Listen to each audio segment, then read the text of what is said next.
To our friend on the C Spire text line that said, there is no grocery tax, you are spreading incorrect information.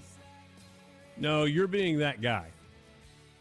I know there's not a quote-unquote grocery tax. You know there's not a quote-unquote grocery tax. But in terms of ease about talking about a complicated subject, we refer to it as a grocery tax. We know, I think you know, that it is a sales tax on groceries in the same way that we know that in PERS parlance, the cost of living adjustment is generally referred to as the 13th check. Even though it's not the 13th check, it's a cost of living adjustment. Come on. And by the way, if I read directly to you from the bill text from the Senate, it says, to revise the distribution of state sales tax revenue collected from retail sales of food for human consumption not purchased with food stamps, but which would be exempt from sales tax if purchased with food stamps. Does that make you feel better? Because that's exactly what I read a second ago from the bill text. But for the ease of understanding what we're talking about, I said grocery tax. But there you go. All right. Good morning to Senator Daniel Sparks. He joins us this morning in studio. Sorry about that. No worries. Good morning. Look out. They'll file a TRO that you can't say grocery tax anymore. Well, if it happens in Hinds County, I'm in trouble. You know, I was listening to your discussion on the way in, and the key word is irreparable harm. When you go get a temporary restraining order, and that's why you got a hearing within a week. I think it's 10 days maybe. They're supposed to have the hearing unless both parties agree.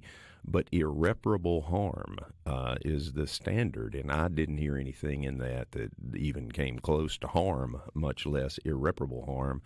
If we're going to start chopping out every opinion piece, that's going to be a bad deal. I mean, I read stuff during especially election years that makes me cringe a little bit, but I would never go to court to say, take that down. That's and you've been a lawyer for a long time, Senator Sparks, and I mean, am I overstating when I say this ruling is unconstitutional? I mean, I don't think it meets the standard of irreparable harm in the person you're acting against in this case. As a publisher of a newspaper, which certainly takes you to the First Amendment, I don't think it's hyperbolic to say this is a blatant First Amendment issue. So I think that's correct. I don't disagree with you. It is fascinating to me, and you might actually shed some light on this. Why was this filed in Hinds County as opposed to being filed in Coahoma County? Well, if I was speculating. I see a smile there. I think that answers the question. I don't know if anyone was venue shopping, but there are different places that you can file an action, maybe, if it's published in a situation like this. And in today's world, it's actually a good question, because in today's world with electronic media and everything being on the websites and Facebook and all this stuff, you have different choices of venue. Now, why they chose the particular venue they did, I don't know. Yes, you do. So do I. And so does everybody that is listening. But we'll leave that there for now, because we got a lot to get to this morning. We finally got the Senate bill, the Senate tax reform bill yesterday, officially filed, supposed to be debated in committee this morning at 10:30.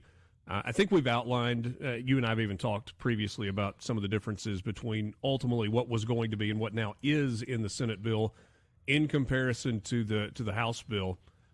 A question that I asked before the break, you may have heard this if you came in just a second ago. One of the things that we saw with House Bill 1 was unanimity among Republicans in terms of voting for HB 1. Do you expect that same level of support on the Senate side for this bill? Well, I think there's support on the Senate side for income tax reduction and other tax reductions, and we've shown that over the years with the votes. Now, whether somebody gets a unanimous vote or not, that doesn't always happen. So I've talked with some of my colleagues. Everybody has questions, and certainly constituencies that reach out. But I don't want to speculate on whether everybody will just vote for it and say, we're not going to ask any questions. We tend to ask a lot of questions. I'm probably one of the most frequent people that's guilty of that. I like to ask questions, and part of that, I think it helps flesh out issues maybe for other members. But I mean, it'll be debated. I think you said today, and I actually talked with Chairman Harkins yesterday afternoon, and it is the intention to bring that up today in committee. So, we may very well have some hearty discussion on it, and expect that and look forward to it. And I'm co-sponsor on the bill, so I'm certainly supportive of the bill. Yeah. And look forward to the discussion today in committee. Daniel Sparks represents District 5. That's parts of Itawamba, Prentiss, and Tishomingo counties. I am curious what you have heard from your constituents in particular. We know that the bill has been described as responsible, conservative. It's moving at a pace that allows the state to make sure that all the bases are covered in terms of expenses, not doing anything irresponsible. But when your constituents reach out to you, what are they saying? Well, I've got one of the most ruby-red parts of this state as far as folks that are conservative, hardworking people in Northeast Mississippi, and I'm proud to represent them. And they certainly do reach out from time to time. The comments that I'm getting primarily, it's kind of twofold. One is we like the lowering of tax on work, and this is a good thing, but and then they're worried about the funding of core functions of government. And I think that's a reasonable approach, and I think that's what most of us look at it that way. Then I have, people that are retired, and we have a pretty good retirement population up in our area, and they're concerned of whether it eats into their income abilities and spending abilities with an increased sales tax. And it's one of the reasons you do not see a sales tax increase in the Senate bill, and I'm not a fan of raising the sales tax for multiple reasons, but part of that is people who are on fixed income and who have paid for their lifetime generationally income tax in the state of Mississippi to then decide, well, we're going to flip it now that you're retired and you can pay enhanced sales tax and will not charge income tax. I can see why a retiree would be a little miffed. They're missing it on both ends. I asked Jason White, the Speaker of the House, earlier this week about the difference in an increase in the excise tax on the purchase of gasoline versus a sales tax on the purchase of gasoline. And this seemed to be an area in which he was open to debate, compromise, looking at both sides, and said, I don't know that is something that's going to be a sticking point. There certainly may be sticking points in the negotiation between the Senate and the House side. He doesn't see that as one. Why is an excise tax a better way to go about taxing gasoline than a sales tax? Well, I think it allows for certainty, and oftentimes, whether you're investors or whether it's MDOT, they need certainty to know how to plan a 3-year plan, what is my flow, and generally you're not going to have a drop in the quantity of fuel purchased, but if the price is fluctuating and you're doing a sales tax on top of the actual price at the pump, in high inflation environments, you're taxing people more, which is counterintuitive, and then you can have an ebb and flow up and down as far as the money coming in. I think the excise tax is a better way to go. I do agree with the Speaker, and I did listen to the interview. In '87, when they passed the highway plan, there should have been some consideration as far as indexing goes, because I can tell you whatever the median wage was in 1987 in the state of Mississippi, you wouldn't want that to be your median wage today because inflation has just eaten into that. So the folks at MDOT are trying to work on $87 to pave 2025 roads. Now, I do also have people who say they've already got enough money and, they need to be audited and they need to be looked at. Well, we've done a lot of that in the last few years. I think Brad White's done a great job, but we always need to be focused on getting the best bang for our buck for what we're spending. And I think MDOT is trying to do that. But it's not lost on me that if you're increasing in our plan, I think $212 million is the plus up that you see for the MDOT environment, which that includes state aid road, that includes some of the diversion as it relates to ports and multimodal, and then the line share of it directly at MDOT. So it's not lost on me that that is an increase on fuel, but it's also a user fee. I drive, I think it's 245 miles from my home to Jackson. That's one of the furthest trips in the state of Mississippi. I spend more time on the roads. I'm using the roads. I'm wearing the roads. The best way for me to help pay for the roads is when I go put gas inside my vehicle. And if I want to drive a dainty little, small car that gets great gas mileage, I'll pay less tax. Or if I want to drive a big SUV that I generally prefer to haul all my junk around, I'm going to pay more. And if I want an F-450, are you not a Prius guy? No. And by the way, and that's something we've talked about too. These electric vehicles are heavy on the road with their batteries, and they need to pay their fair share too. But it's a user fee, if you will. And the electric vehicles get taxed at the time of tag purchase, right? That's right. They pay so they're not annual exempt fee from this. That's correct. But they need to be adjusted just like the gas guzzlers are. Okay. Visiting with Senator Daniel Sparks, we will continue the tax bill conversation, but also get into PERS. There is no accounting for PERS in this bill for the Senate side. That's going to have to be a separate piece of legislation. We'll also talk about online sports betting, which is a topic that is getting a lot of run, and a lot of people have got questions. Why has this not been advanced yet? We'll do that when we come back. Mornings with Richard Cross, SuperTalk, Mississippi. Stay tuned. Good morning. Thanks for spending part of your day with us on MRC Mornings with Richard Cross right here on SuperTalk, Mississippi. Senator Daniel Sparks from District 5 is my guest. There's a lot going on in the legislature and on the Senate side of things. I think I would be remiss not to ask you about yesterday. A scary moment in the Capitol when Lieutenant Governor Hosemann collapsed, standing at the lectern behind a speaker. Quick action. Certainly thankful, incredibly thankful that he appears to be okay. He even made light of it last night. Said he was looking forward to get back to work. He was dehydrated. Lesson learned: hydrate more. But a scary few minutes in the Capitol yesterday. It was. I actually had my back to him talking to another senator when it happened, and I heard the commotion, and I literally looked at the senator in front of me, and I said, "What was that?" And she acknowledged that it was the lieutenant governor. Well, I just happened to be standing right at the foot of the dais, and I spun around and went up and got to him, and he, pretty quickly was looking at me, and I think, he kind of had that smirk, like, "Don't you dare try to give me mouth-to-mouth resuscitation, Senator." But it was, and it's, we you always see these videos where people lock their legs at a wedding and pass out or do this or do that. But he quickly wanted to get up, and I'm not medically trained, but I was just like, "Hey, let's not get up that quickly." But he wanted, but for me, he would have probably popped right back up and said, "Next bill." But I'm proud that he obviously works hard and needs to make sure that everything's good to go. And he may start a new program like Governor Barber. Instead of let's go walking, it's let's get hydrated, because you've got a lot of strain during the session. Particularly, he's very involved in multiple pieces of legislation, just like our friends down on the House are, and legislators and chairmen. And I'm going to tell you, it's a humanizing moment, because everybody that you elect are people, and from time to time, we've got our keyboard warriors that love to fire stuff out on social media as if people aren't human and don't have families and don't have, health issues or deaths in their family and no time to rest or heal or grieve. But that's part of the job. But I did appreciate a lot of the elected officials yesterday, concerned, and people across the state.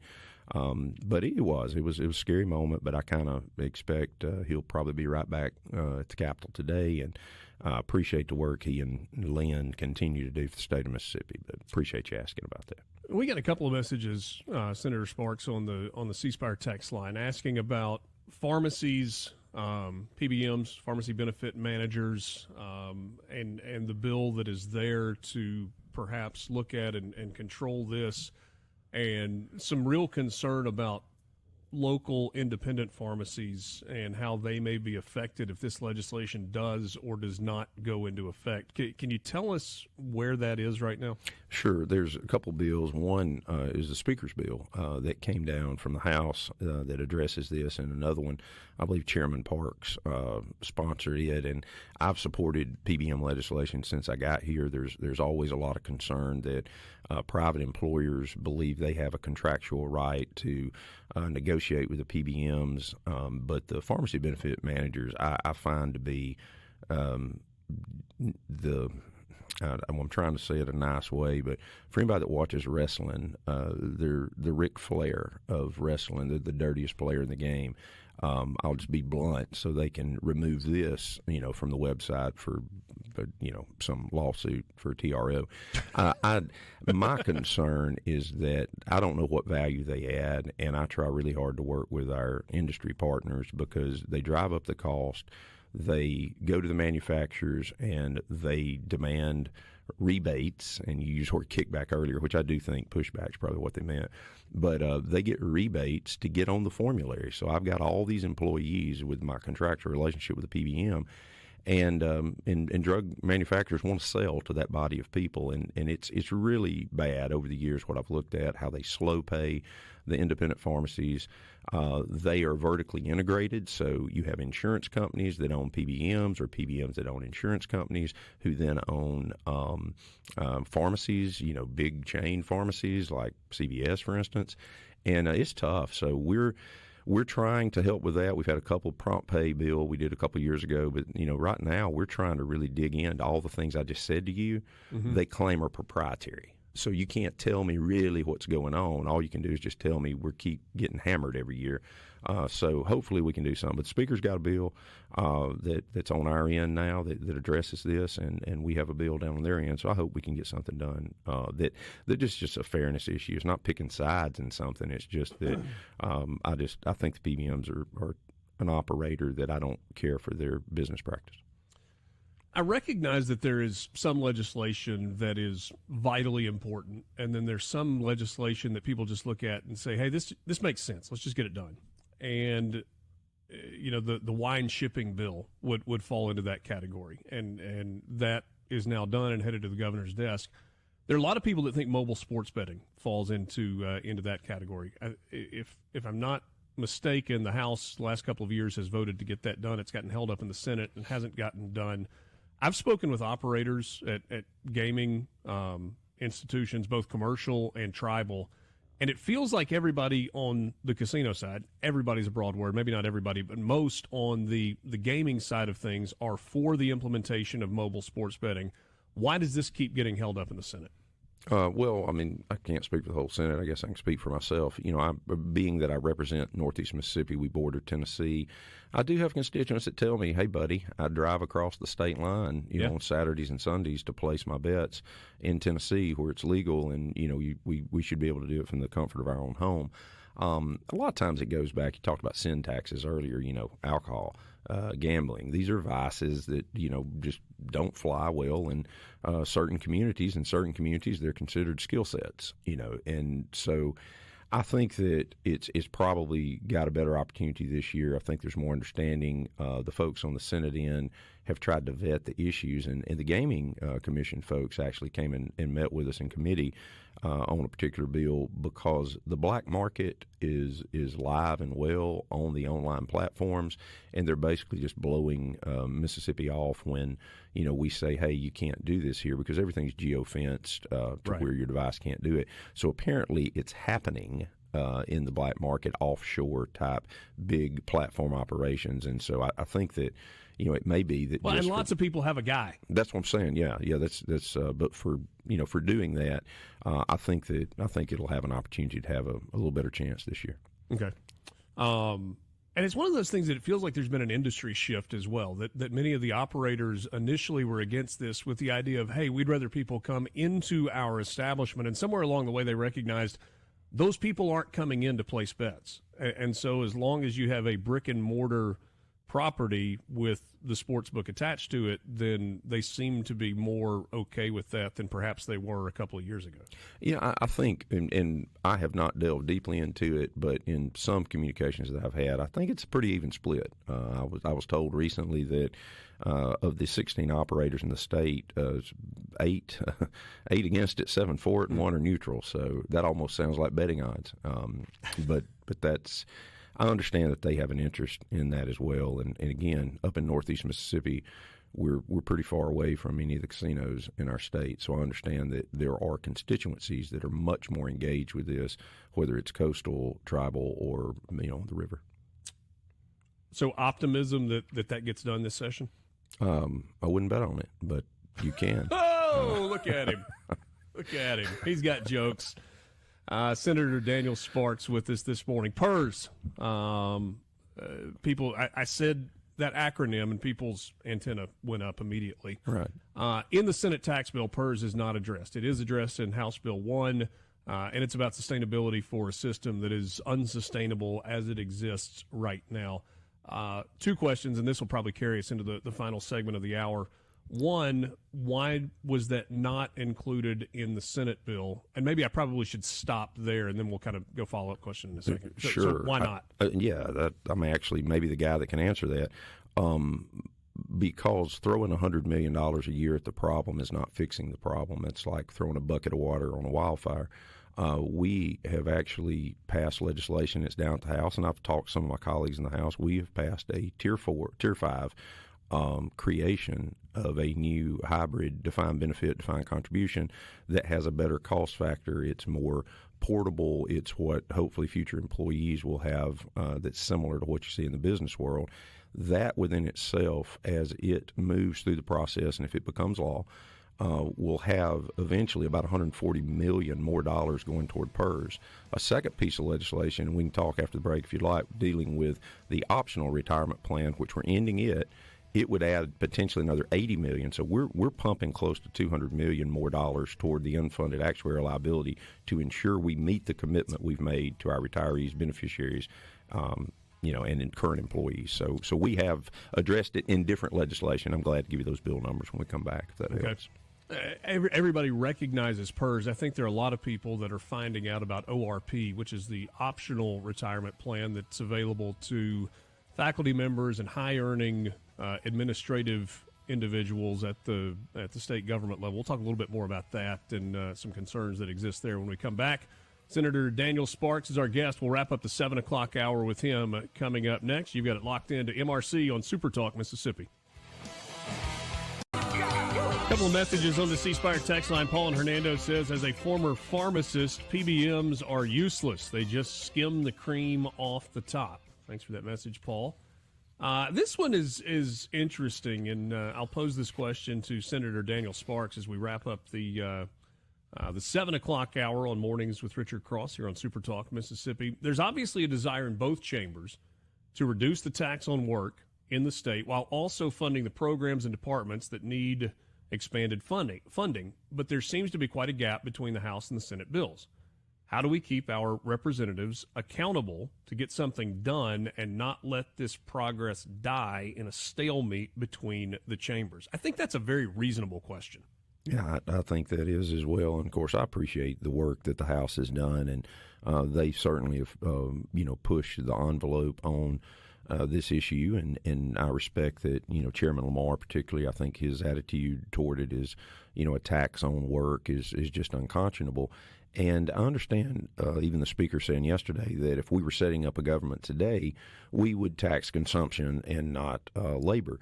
Well, and he may be very well right, but the problem is we have the system we have, and to flip it on its ear without certainty is something that I'm a little bit cautious about. One of the things about the Senate's tax plan is that it meets the Grover and Norquist rule, that it's a cut each and every year, a net cut. And I think that's most of the time people what they measure by. If the House's plan has a 10-year outlook, most businesses don't do a pro forma out 10 years. They don't tell you, hey, I know what's going to happen in 10 years. So while I respect the heck out of those guys on the other end of the hall, It's a big reach to say we're just going to do this because we want the word elimination in our bill. That's the sticking point. And we'll push it out every how many years you want to, as long as it says elimination. I just worry when you get outside of 4 years. First of all, it's a new legislature that's going to be in there that can unring the bell. But it's one of those things where I believe we're cutting. We've shown a consistency, particularly in the 6 years I've been here and even before that, to cut taxes, and we're continuing to cut taxes on businesses, on individuals, and that's what we want to do. But I do agree that, it's something we'll work together, and we have spirited debate publicly, privately, but at the end of the day, those guys on the end of the hall are trying to do what they think's best for the state of Mississippi, and the guys on our end are trying to do the best as well. Because of the gulf that exists between the two bills right now, where do you believe there's room for compromise? Well, that may be above my pay grade. I get to have opinions, but you're a co-author. I agree, but it's one of those things where, again, if it's elimination or bust, if that's really the line, then that's going to be difficult to get to because, again, I think the elimination, in other words, elimination in the bill as drafted, what we do, there's so much going on at the federal level, and Mississippi is a receiver of more federal funds than we send there. What's going to happen with Medicaid? I'm comfortable doing the Senate approach, another huge cut to the general fund. While people talk about the net cut, it is a $400+ million hit to the general revenues of the state of Mississippi, actually over $500 million hit to the general revenues of the state of Mississippi. Cities are kept whole in the grocery tax and, or the tax on unprepared foods. Those things are already, kind of in place. But I'm willing to say, hey, let's continue to cut. This is a great cut, and we're going to continue to see what the federal government does. Because if we go to block grants on Medicaid, or other issues out of the federal government, you look at the DOGE group, what they're doing. Every day we see things that are cut, and as conservatives we go, that was a horrible program, and it should have never been funded with our tax dollars. And then I hear somebody whisper, uh-oh, they cut this program at this institution that we think was very valuable. Some of those will be reinstated, I think, but as a state that receives as many federal dollars as anybody on a pro rata basis, I think the state of Mississippi needs to make sure its house is in order to cover the core functions of government, the first of which is public safety, our courts, law enforcement, et cetera, and education and infrastructure. So we've done great work, the legislature with education, with the new funding formula. Both the House and the Senate agree we need an infrastructure piece, and we continue to try to be focused on public safety. And those are the first big three. There's never enough time for all the issues and all the questions. Let's try to quickly, in a minute, tackle ORP, what that is right now, why it's going away, and what the sustainability model is for PERS going forward. Sure. The O in ORP is optional, which means when someone got hired at an IHL institution, they had the opportunity to get in the PERS boat with all of us, and they chose to opt out of it. It was designed in 1990 so that maybe transient people, they could have their defined contribution, their money could go with them like a 401k. They didn't have to wait for vestiture. That's right. And the biggest problem was, for whatever reason, the rate of contribution was tied to the PERS employer rate. Well, they're not even in PERS. So over the years, the match has been outrageously high, and it's something that has hurt the PERS system. But what we're doing is trying to say everybody's in the same boat. And by the way, Tier 5 bill I referenced earlier ends SLRP. The Supplemental Legislative Retirement Program will be dead when we pass the Tier 5 bill, because I think we all should be in the same boat. Always appreciate your time. Thank you, Richard. I appreciate you having me today. Senator Daniel Sparks, he represents District 5, Itawamba, Prentiss, and Tishomingo counties, joining us this morning. Quick time out. We got the news coming up, and then we will be joined by another guest. Looking forward to that. You got it locked into Mornings with Richard Cross on SuperTalk Mississippi. We're back right after this.